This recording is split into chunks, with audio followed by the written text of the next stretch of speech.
Shalom. I want to give all praises, glory, and honor to Yahweh, Ba'ashem, Yahweh Shai, Ba'ashem Rakakwadash. Double honors to our elders and apostles, a great millstone that taught us this truth.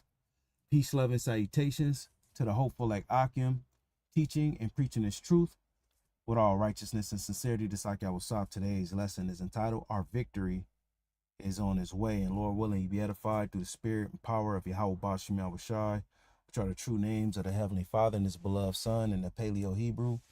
And as always, the sit downs, the lessons, the street speaking is for the remnant, the elect, the Israel, the Most High. To you is the gospel preached.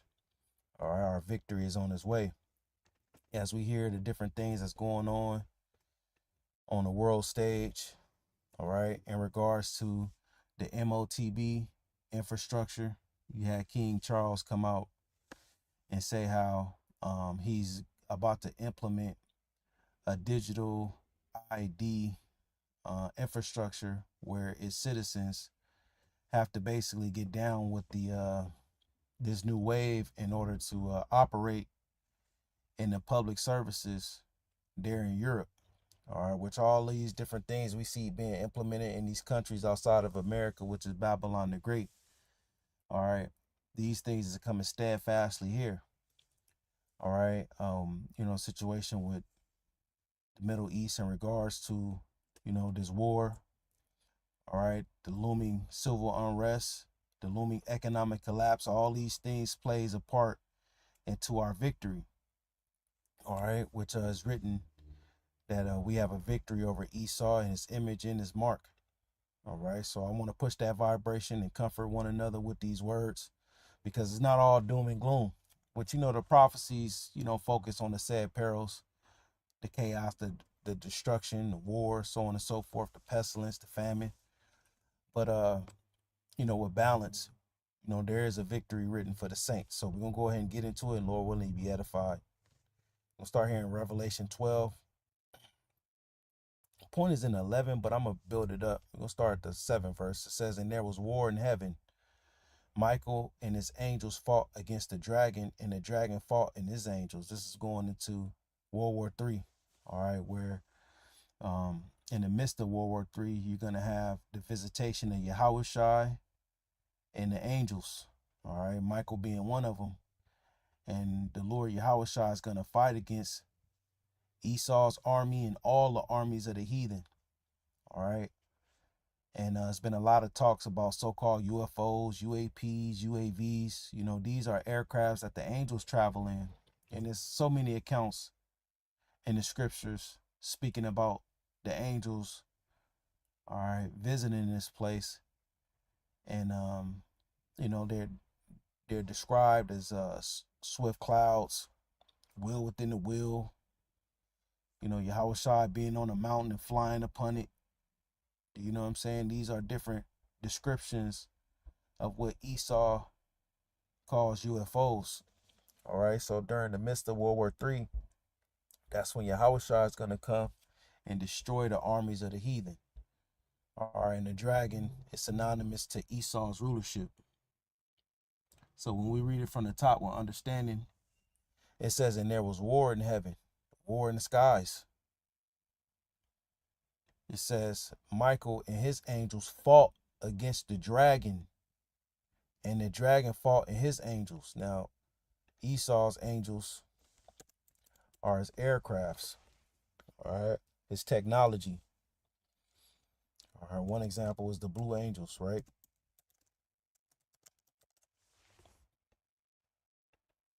Which is the U.S. Navy's aircrafts. See here. All right, these different aircrafts are going to be in the skies fighting against Yahweh Shai, and Yahweh Shai is going to obliterate them. And you can read 2nd Esdras, the 13th chapter. All right, you got the Blue Angels, got the B2 Spirit. This is the Dragon's angels. You got the F-35. All these different fighter jets. This is the dragon and his angels. All right, Yahweh Shai is going to be shooting out laser beam technology and destroying them utterly. Verse 8, "And prevailed not." All right, Esau technology is old world technology compared to what Yahweh Shai got. All right, these aircrafts, and this is just, Esau then picked up, some of these, but when you read in Zechariah the 5th chapter, the angel described the aircrafts as an ephah, right? Let's go here to Zechariah 5.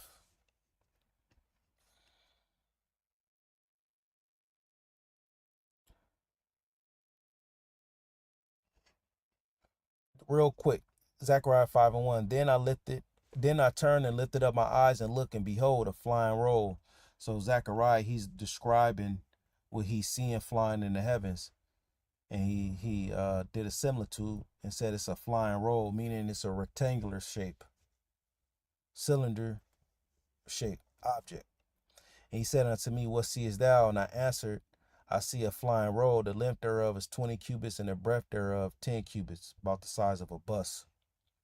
Then said he unto me, this is the curse that goeth over the face of the whole earth, because these aircrafts is going to be bringing judgment. It's going to bring a curse here to America and other parts throughout the world.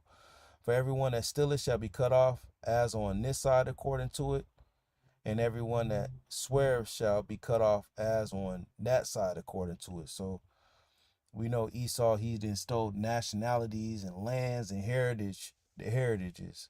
So Esau, he's going to be faced with this destruction.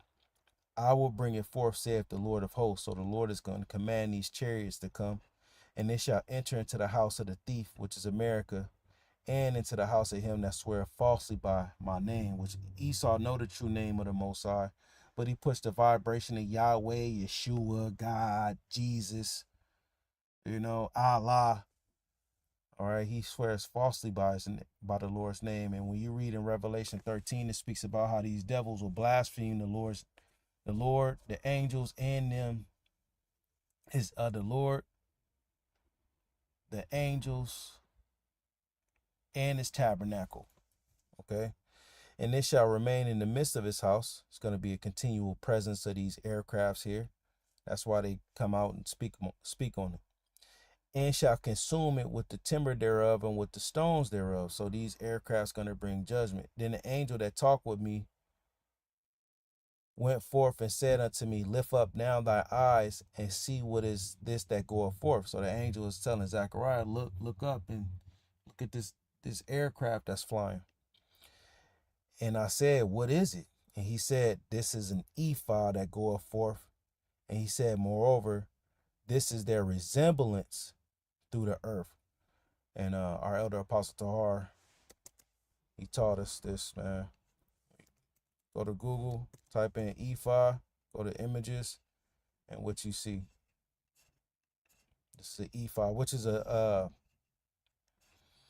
an instrument that you're able to weigh, that you're able to measure substance with, similar to like how we use today a measuring cup.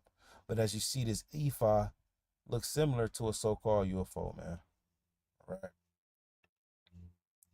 So these aircrafts, all right, that's gonna come and fight against Esau's aircrafts. All right, they're gonna destroy Esau. It says here in Revelation 12:8, and prevailed not, neither was their place found any more in heaven. No more rulership. Esau's gonna sit down in the dust. All right, he's going into slavery. And that's Isaiah 47. And the great dragon was cast out, that old serpent called the devil and Satan. These are characteristics of Esau. Devil, when you go into it, goes back to the Greek word diablos, which means a slanderer, and Satan meaning the adversary. All right, and everything that this devil pushed in the system of wickedness is a slander to the Israelites, a slander to the Lord. All right, and it's a complete adverse to righteousness. And if you can receive it, these devils is the same serpent, the same spirit, going back to the serpent that deceived Eve in the garden with a philosophy that was outside of what Adam taught her. All right, as it says here, was deceived the whole world. All right. He was cast out into the earth, and his angels was cast out with him. So his whole aircrafts and his power is going to be destroyed.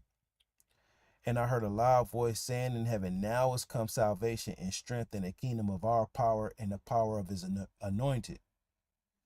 For the accuser of our brethren is cast down, which accused them before our power day and night. And Esau, through his left-handed priesthood, he accuses us. Look at your people. They eating shrimp, crab, lobster, and pork. Oh, look, they distracted. Look, they drug dealers, they hoes, they prostitutes, they YNs, which, you know, from among my people are found wicked men. You know, you do have the 2/3 that's going to be destroyed here, that's caught up in wickedness. But the Lord has an elect that won't bow the knee to the image. All right. That won't bow the knee to his image, his mark. What it say in Revelation? That didn't bow to the image, that did not worship the beast and his image and his mark. All right. And those are the individuals that the Lord Yahushua is going to come and deliver. Those are the individuals that will receive the victory. All right. But after Esau's put down, we rule. And to some, Revelation 12:7 to 10, verse 10, is basically second Ezra 6:9. Esau is the end of the world, and Jacob is the beginning of it that followeth. All right, verse 11. And they, the elect, the remnant, the Israel, the Most High, overcame him by the blood of the Lamb. So we get the victory over Esau by Yahushua's sacrifice, right? And by the word of their testimony. And also us teaching and preaching. And that's why Esau wants to eliminate and eradicate this truth. Because we get the victory through preaching and teaching, standing stiffly for the names, prophesying and enduring. And they love not their lives unto death. Because how can you love your lifestyle in this system when Esau, who's currently in the position of power, have deceived the whole world? Everything is under a lie and a spell here. But back here in Revelation 12:11, and they overcame him. Let's go into this word of overcame. Goes back to the Greek word Nikaio, which is where you get the word Nike from. And it says to conquer, to carry off the victory, come off victorious. So we have a victory.